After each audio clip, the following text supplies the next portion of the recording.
Hey guys, how's it going? It's Danconia and welcome back to the Overwatch Contenders Roundup.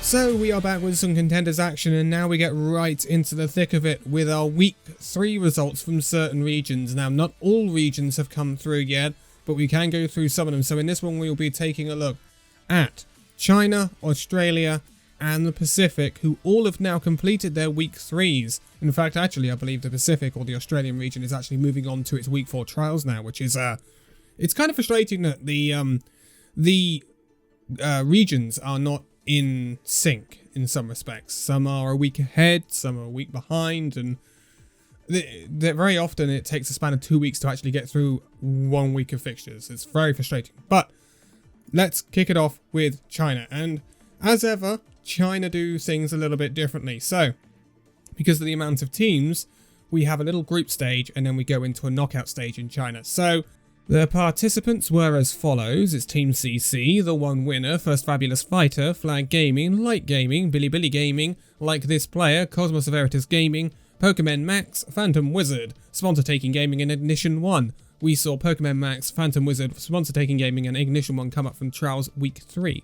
So, in the group stages, yeah, it's kind of all of the teams that came up from Trials dropped out at the group stage. So this is Sponsor Taking Gaming, Ignition 1, Phantom Wizard, and Pokemon Max. They unfortunately struggled to compete with the other bigger boys in the groups, and it was only Phantom Wizard that actually picked up any maps. Pokemon Max, Ignition 1, and Sponsor Taking Gaming all, unfortunately, failed to pick up any maps at all, which is not great, let's not lie, but again, it perhaps shows a bit of a gap between the main contenders tournament in China and the Trials tournament. But in the knockout stages then, we saw Cosmos Veritas Gaming taking on Bilibili Gaming. Now this surprised me, because Cosmos Veritas Gaming get a 3-0 victory over Bilibili Gaming here. Remember that Bilibili Gaming is one of the more traditional names in Chinese contenders, I suppose you could say. They are the academy team of the Hangzhou Spark. One of the few academy teams that remain, because even China's been hit by the reduction in academy teams, with Guangzhou's academy pulling out, which used to be the one winner, but it's now independent. And also, remember, LGE Huya used to be the academy team of Chengdu Hunters, and they are no longer competing at the moment anyway. But Team CC still exists, and that is the academy of Shanghai Dragons. But moving on, Bilibili Gaming obviously would pull out at this stage, but Cosmos Veritas Gaming will be proceeding.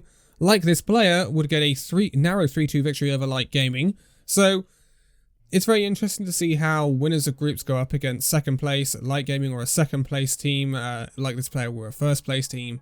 So very interesting, very, very interesting how this pans out. Moving on to the third quarterfinal, and we saw Flag Gaming taking on the one winner. Again, this is really, really close, but a 3-2 win for Flag Gaming would see them go through, and Team CC would take on First Fabulous Fighter in the last quarterfinal, and it will be a dominant 3-0 victory for Team CC, meaning that every single first place team would go through to the semi-finals. So that is Team CC, Like This Player, Flag Gaming, and Cosmos Veritas Gaming. In the semi-finals, we did indeed see Cosmos Veritas Gaming taking on Like This Player. This will be a 3-1 win for Like This Player, with them moving on to the grand final. But who would they be taking on? Would it be Flag Gaming or Team CC? It is the same scoreline, but this is a win for Team CC, getting a 3-1 victory over Flag Gaming. Team CC would move on to the grand final against Like This Player. And once again, the Team CC would come out on top with a 3-0 victory to win Contenders China for Week 3 of Season 1 2020. Again, it still has a very long name. But for the knockout stage, we did see McCree Widowmaker banned alongside Wrecking Ball Mercy, and in the group stage, we saw the Echo Tracer bans that we saw in the previous week. So, Team CC will take home that 100 points, Like This Player getting the 50, Flag Gaming, Cosmos Veritas Gaming getting that 35. The one winner, Light Gaming, First Fabulous Fighter, and Bilibili Gaming would take home the 20 points, and Sponsor Taking Gaming, Ignition 1, Phantom Wizard, and Pokemon Max would take home the base 10 points for the week. This means that in the overall standings, it is still Team CC that is dominating in China with those around 300 points, winning every single week of contenders this year so far. So, the question is, can anyone dethrone them? Currently in second is Flag Gaming with 105 points. Both Team C and Flag Gaming on those points tallies now have secured a place in the end of season playoffs for season 1 of 2020 in China, so congratulations to those two teams. In joint third, we have Bilibili Gaming, The One Winner and Like This Player all on 90 points, and in joint sixth we have Light Gaming, First Fabulous Fighter and Cosmos Veritas Gaming on joint 75 points. But that rounds it out for China. Let's now move on to Australia for week 3 then, and in the main tournament we saw Ground Zero Gaming, Sydney Drop Bears, Mindfreak, No Weaver Esports, Warriors Esports, Kraken Esports Club, Scrimbucks, Paradigm Shift, Power Anchors, Athletico Esports, Memento Forgiver and Ming Yun. So, in the round of 12, we will return to our normal format now with an entirely knockout bracket. In round of 12, we saw Scrimbucks taking on Athletico Esports. This would be a narrow 3-2 win for Scrimbucks, seeing them through. Kraken Esports Club would take on Power Anchors. This would be a dominant 3-0 win for Kraken Esports Club. Paradigm Shift would take on Memento Forgiver. This would be a 3-1 win for Paradigm Shift. And Warriors Esports would take on Ming Yun, and this would be a 3-0 win for Warriors Esports, with them proceeding into the quarterfinals. Talking of the quarterfinals, this is where the top 4 seeded teams come in, with the first of those being Ground Zero Gaming coming in against Scrimbucks. This would be a dominant 3-0 win for Ground Zero Gaming, no surprises there. Mindfreak would come in against Kraken Esports Club, again a dominant 3-0 win for Mindfreak. Sydney Drop Bears would come in against Paradigm Shift. This again would be a dominant 3-0 win for Sydney Drop Bears. And this is where things go a little bit erroneous, because No Weaver Esports come in and forfeit their match. So this means that Warriors Esports will be the only team that was not top seeded to go through to the semi-finals. In the semi-finals, we saw Ground Zero Gaming taking on Mindfreak. This would be a 3-1 win for Ground Zero Gaming. And Sydney Drop Bears take on that Warriors Esports team, and it will be a 3-0 win for Sydney Drop Bears, with them moving on. And in the final, we will see Ground Zero Gaming taking on Sydney Drop Bears, and this will be a 3-0 victory for Ground Zero Gaming to dominate once again in Australian contenders for week 3, taking home that 100 points, with 50 points going to Sydney Drop Bears and 35 going to Mindfreak and Warriors Esports. Scrimbucks, Kraken Esports Club, Paradigm Shift and No Weaver Esports will all pick up 20, and Athletico Esports, Power Anchors, Memento Forgiver and Ming Young will take on that 10 points. So, the standings, again, in contenders for Australia, looking darn dominant for Ground Zero Gaming.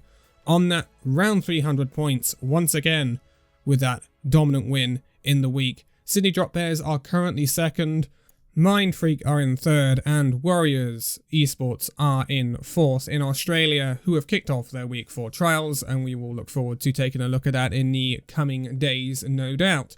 But we have one last region to look at in this one, and this is the Pacific. In the Pacific, we saw Talon Esports, Bayaba, Lord of Dragon Esports, Team for Revenge, Far East Society, UND, D81 Fortuna, Electric Gaming, Tempest, Green Leaves, Urban Stars, Blue, and Game Coach Academy. In the round of 12, we saw Electric Gaming take on Tempest. This would be a 3-1 win for Electric Gaming.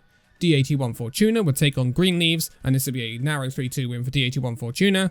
UND would almost take on Urban Stars Blue, but Urban Stars Blue would forfeit the match, and UND would go through by default. Far East Society would take on Game Coach Academy, and this would be a 3-0 win for Far East Society. The big boys come in at this stage with the top 4 seeded teams, and Talon Esports would take on Electric Gaming. This would be a 3-0 win for Talon Esports. TFR, or Team for Revenge, would take on D81 Fortuna. This would be a 3-0 win for TFR. Bayaba would take on UND. This would be a very narrow game, but Bayaba would get a 3-2 victory. And Lord of Dragon Esports would take on Far East Society, and this would be a dominant 3-0 win for Far East Society. In the semi-finals, we saw Talon Esports take on Team for Revenge, and it was a very close one, but Talon Esports once again came out on top, as they very often do, 3-2, with Talon Esports going through to that grand final. And Bayaba would take on Far East Society, and this was a 3-1 win for Far East Society to set up that grand final against Talon Esports. And then, in that final against Talon Esports, Far East Society would complete the sweep with a 3-2 victory against Talon Esports, getting the win in contenders for Week 3, Season 1 in 2020 for the Pacific. And it was a close one, but Far East Society have really stepped up, and they've done very, very, very, very well in the past couple of weeks. The only team so far to have dethroned Talon Esports in the Pacific, so they have got a very big title to hold. But 100 points for Far East Society, 50 points for Talent Esports, 35 points for Team for Revenge and Bayaba, 20 points to UND, Electric Gaming, D81 Fortuna and Lord of Dragon Esports, and 10 points to Tempest, Greenleaves, Game Coach Academy and Urban Stars Blue. This means that currently in the Pacific region we see Talent Esports still on top, but no longer with that perfect record. Far East Society have done a very good job of closing the gap now with that big 100 points. Bayaba are still in third and Electric Gaming are in fourth. But what we do see now is Talent Esports, obviously because the trials have kicked off for week 4 now. Talent Esports, Far East Society, Bayaba, Electric Gaming, the Lord of Dragon Esports, UND and Greenleaves have all actually sealed their place in the playoffs because of their advantage in terms of points record. So congratulations to those teams, and I look forward to seeing them in the playoffs for the first playoffs of this year actually, for the Season 1 playoffs and contenders, which are not that far away. It's going to be very, very interesting to see who comes out on top in these regions. But that's going to be rounding it out for this one. I will be back for another Contenders Roundup, obviously, of the main tournaments for the other regions and the trials for week 4 in certain regions that have already been doing that. But for now, thank you guys so much for watching this video. If you liked it, give it a like, subscribe if you're new, and I'll see you in the next video. See you there.